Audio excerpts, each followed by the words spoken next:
Bonsoir. Alors, Louis XX. Euh, si on avait un roi de France, donc Louis XX est le descendant légitime des Bourbons.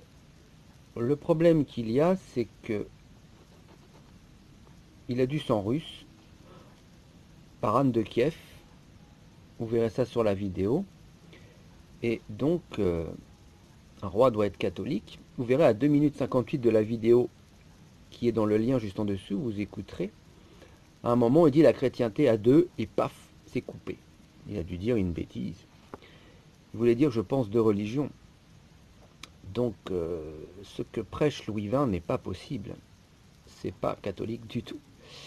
Il dit donc en ce qui concerne donc la religion orthodoxe par rapport à la religion catholique, ce sont deux religions très proches l'une de l'autre, à part quelques petites nuances. Alors, dans le catéchisme pour enfants, hein, il y a écrit clairement que les orthodoxes sont schismatiques et exclus de l'Église. Excommunié, schismatique, hein. Un orthodoxe va en enfer s'il ne se convertit pas. Donc pour quelqu'un qui pourrait être le roi de France, ça pose problème. Donc, ça m'étonnerait beaucoup que Dieu choisisse Louis comme futur roi si Dieu devait choisir un roi. Donc il n'y a aucun doute là-dessus, hein, les orthodoxes, ils sont des patriarches, 14 églises autocéphales, et c'est schismatique depuis 1054, donc ça n'est pas catholique. Donc je vois pas comment un roi catholique pourrait favoriser le schisme et dire que c'est la chrétienté. Être chrétien ne suffit pas, les protestants sont chrétiens, ils ne sont pas catholiques. Hors de l'église catholique, il n'y a pas de salut. C'est ça que doit prêcher un roi catholique, et rien d'autre. Bon, il y a des photos de Louis XX où il serre la main à Ratzinger, enfin l'ancien antipape là, donc c'est Louis XX, enfin, s'il était roi, il s'appellerait Louis XX, il est totalement syncrétique avec l'église de Vatican II, donc tout ça c'est pas bon du tout, hein.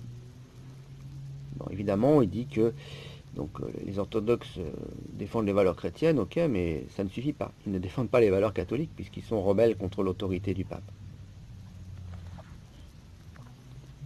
Bon, il entre dans les églises orthodoxes, je ne sais pas s'il y communie, enfin s'il prie avec, mais ça c'est totalement interdit. Un catholique ne doit pas rentrer dans les lieux qui ne sont pas la maison de Dieu. Et même aujourd'hui, les cathédrales, soi-disant catholiques, moi-même, j'y rentre pas, puisque ce n'est plus la maison de Dieu, tout a été profané. Donc ça, c'est le point sur Louis XX. Donc c'est assez triste, à mon avis, c'est pas lui le futur roi, mais bon. Donc sinon, il y a une autre branche, euh, les d'Orléans, comte de Paris. Bon alors eux, c'est pas bon du tout, hein. C'est pas légitime, hein. Donc dans son journal, Louis XX, il expliquait ça. Par contre, sur ça, il a raison. Donc, Henri d'Orléans descend de Louis-Philippe d'Orléans, devenu roi, parce qu'il a usurpé le trône en 1830 à Charles X, son cousin, roi de France. Donc, Louis XX explique que Louis-Philippe a créé une nouvelle dynastie, un peu comme Napoléon a créé une nouvelle dynastie à la Révolution française, hein. Il s'est mis la couronne lui-même sur la tête. Moi, si je me mets la couronne moi-même sur la tête, c'est pas pour ça que je serai roi. Et là, c'est pareil. Donc les d'Orléans, ils ont usurpé le pouvoir. Ils se sont autoproclamés. C'était les cousins, quoi. Mais c'est pas eux les descendants légitimes. Donc Henri d'Orléans et Louis XX sont cousins, mais le vrai descendant, c'est Louis XX.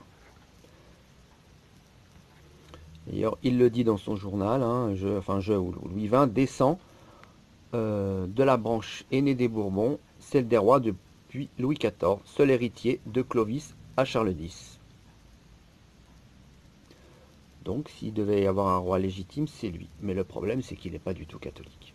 Il est syncrétiste. Donc, ça va pas. Pour finir, un petit mot sur ce que c'est que la République par rapport au drapeau.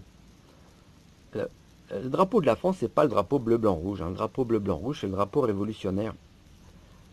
C'est pour beaucoup de personnes, ça représente la patrie, mais c'est pas ça du tout.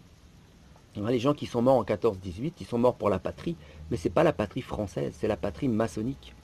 La République, en fait, elle a rien de française, elle est maçonnique. C'est un corps étranger dans l'État. Et on a eu, on a dupé beaucoup de personnes en leur réveillant en eux, comment dire, l'instinct de la patrie et tout ça, mais c'est la franc-maçonnerie. Alors tous ceux qui sont morts en 14-18, on leur pardonne, hein, ils ne savaient pas, mais ils sont morts pour une patrie maçonnique. Le vrai drapeau de la France, c'est le drapeau blanc, le drapeau royaliste, ou avec la fleur de lys, ou avec les armoiries des Bourbons au centre, enfin quelque chose comme ça. Mais c'est pas le, hein, c'est pas le drapeau bleu, blanc, rouge. Voilà, lorsqu'il y aura la restauration catholique, et à la prophétie par exemple du Saint-Pape et du Grand Monarque, donc forcément un jour on l'aura, mais bon, à mon avis, Dieu seul sait qui sera le prochain roi.